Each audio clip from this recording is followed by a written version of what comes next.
Which one of these 3 tennis bracelets would you buy? It's a wrong question. It's not about just a diamond. It's about what it means to you. People are different. People value different things. I tell you what the problem is.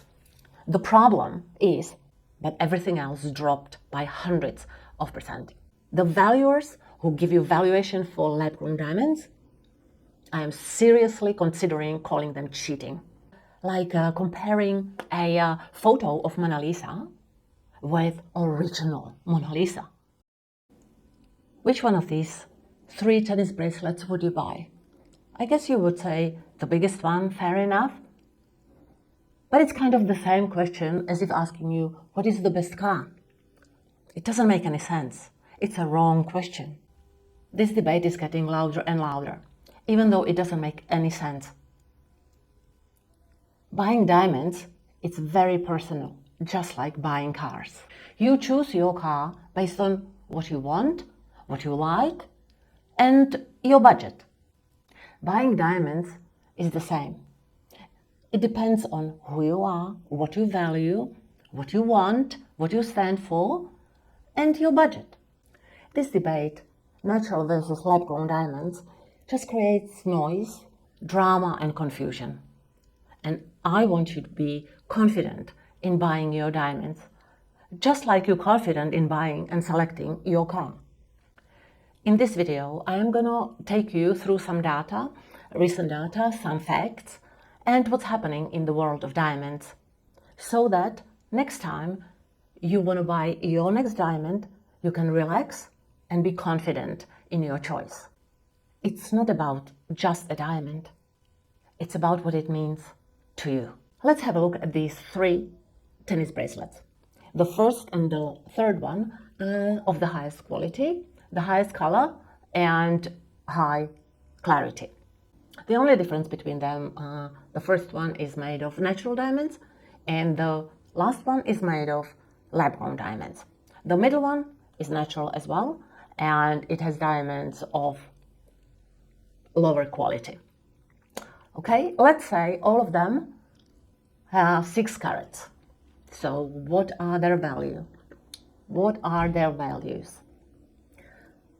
After a little research, it looks like this. In the brackets, it's one specific company that I found these particular values, but in real world out there, the values are very different. The values vary much more than what the other numbers show. Which one of these would you buy? What kind of questions would you ask me if you want to choose?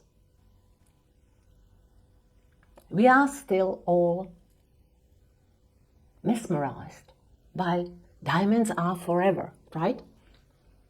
Everybody seems to think diamonds are forever. Well, let me tell you something, it's very easy to destroy a diamond. Like Katna did the other day with a hammer. It's not that hard.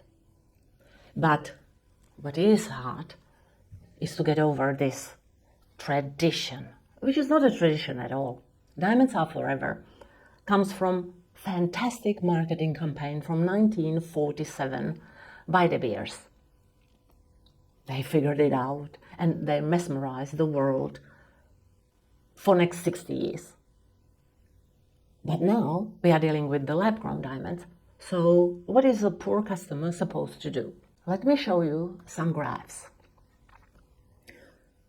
These graphs come from pricescope.com.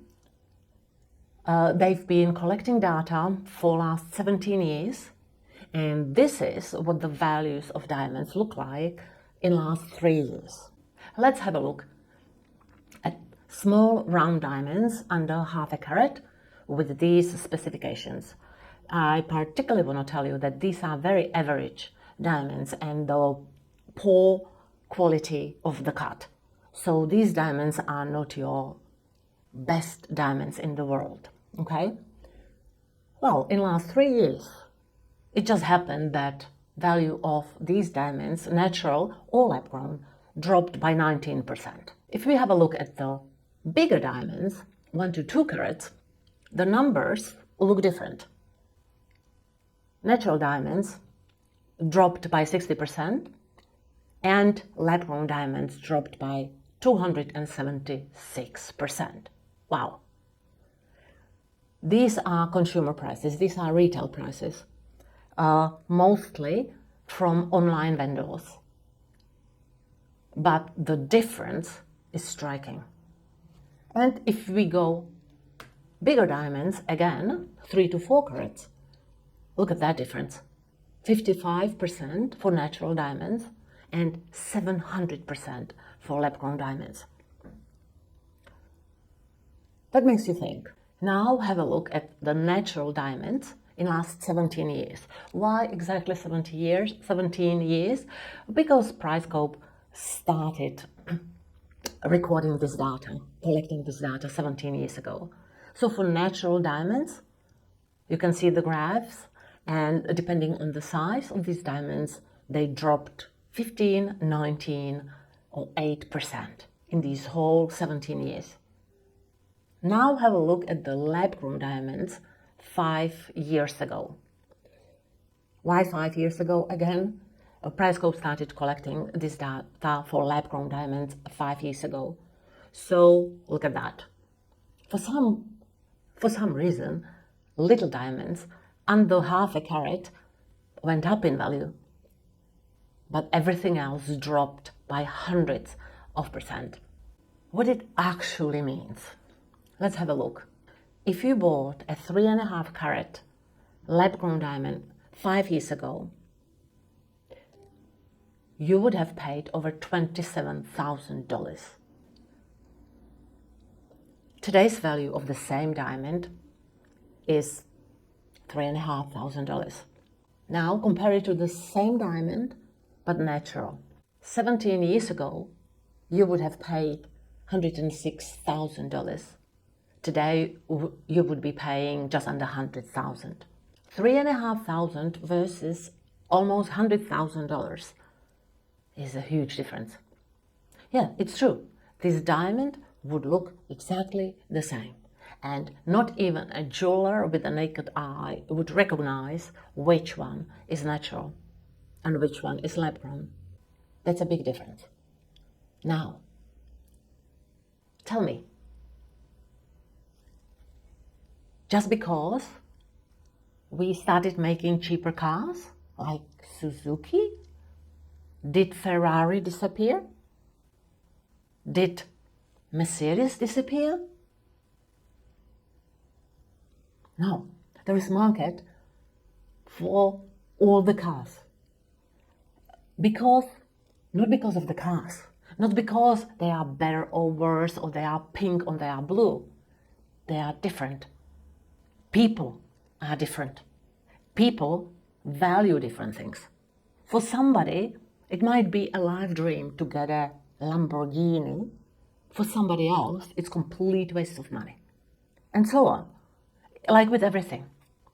So I cannot tell you that you should go for lab grown or you should go for natural, because you are gonna pick depending on who you are, what you value, what you want, what you stand for, and what's your budget. And whatever you choose is okay.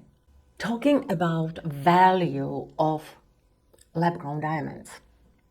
Well, let me ask you. Your laptop that you bought back in 2003, how much did it cost? What's the value of that same laptop today? Who asked these questions? Well, I bet you forgot the price of your television that you bought a few years back, or maybe even last year. It's technology. We use it as tools. We know that the laptop 20 years ago was completely different than the laptop today. We buy it, we use it, then we dispose of it. So why do we think that lab-grown diamonds that are made in factory by some technology should hold some value? Just like a laptop. They don't. They won't. It's a man-made product. You might buy one today, and in a couple of years' time, you might want something else. I tell you what the problem is. The problem is how it originally was marketed. When lab-grown diamonds first turned up, we were told, oh, I give you really great discount for these lab-grown diamonds. It'll cost you maybe 20% less than a natural diamond. And people were buying them. People were buying them because they saw them as diamonds, just a bit cheaper. A bit cheaper. These people today are crying out loud because what they have today has next to no value. But they were cheated. The whole industry basically was telling people, 10, 20% less, you can save the money. But lab-grown diamonds have nothing to do with real natural diamonds. It's kind of like comparing a photo of Mona Lisa with original Mona Lisa. If you frame them, they would look the same. Not quite, right? As I said, it's up to you. But don't mix the terms. Lab-grown diamonds are technology created. Natural diamonds are mined from the earth, the real thing that took billions of years to come up, and total chance that they were found and mined, and now we're wearing them. So what are some facts about lab-grown diamonds? Well, they do look like natural diamonds. They cannot be recognized by just looking at them from real natural diamonds. They are grown to an optimal size. What it means, they are usually, majority of them are cut to perfection, so they sparkle beautifully. The certificate for them is pointless. The certificate usually costs more than the diamond itself. And valuation, forget it. The valuers who give you valuation for lab-grown diamonds, I am seriously considering calling them cheating. It's like, give me a valuation for my 5-year-old laptop. Natural diamonds, of course, you want to make sure that it's a natural diamond. So you do want to have a certificate. GIA is, of course, the top recognized laboratory, so GIA certificate for natural diamonds is optimal. Not all natural diamonds of the same size are made equal, and there are huge differences in prices depending on 4Cs and so on and so forth. Not all triple excellent diamonds sparkle the same, that depends on the cut, and so on and so forth. I'll leave that topic for some other time. Valuation, absolutely. You don't want to lose that baby. So, are you clearer about these 3 tennis bracelets? Which one would you pick? By the way, they are all natural diamonds. These particular 3 are all natural diamonds of the top quality, of the ideal cut, because that's the only diamonds we sell in our stores. So that was a bit of a trick on you, but I hope you'll never ask yourself, should I buy natural or lab grown? Because your heart and your soul already knows what it is.